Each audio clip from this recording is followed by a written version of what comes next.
Welcome back. Mahakumbh ગયેલી ગુજરાતની ખાસ બસ પરત ફરી. તમામ મુસાફરો સહી સલામત કુંભનો લાભ લઈ પરત ફર્યા. મુસાફરોએ અપાયેલી સુવિધાના ભરપૂર વખાણ પણ કર્યા. 46 મુસાફરો પ્રયાગરાજથી સહી સલામત પરત ફર્યા. શુક્રવારે રાત્રે રાણીપ ખાતે બસ આવી પહોંચી હતી.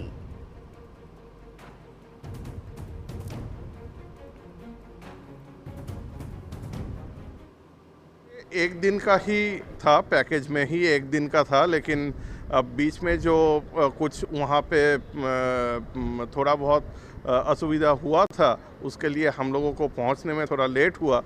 तो फिर भी हम जो नज़दीकी पॉइंट है वहाँ तक हमको लेके गया एंड फिर उसके बाद वहाँ से हम लोग संगम तक गए और संगम से वापस आके भी हमें बस में सारे सुविधा प्राप्त कराई गई.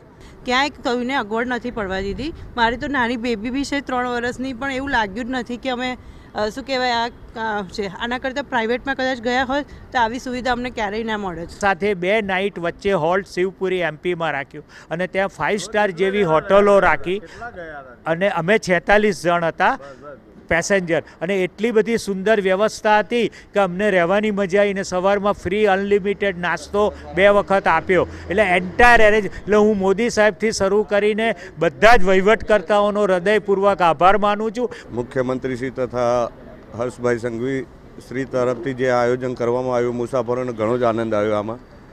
અને એમની આ વિશે મેં વચ્ચે એમને બહુ કેર કરી, કારણ કે જે બનાવ અગાઉ બન્યો હતો થોડો એવો, તો ડરી ગયા હતા. એમને અમે માનસિક રીતના અમને મજબૂત કર્યા અને બહુ આનંદિત રહ્યા એમાં.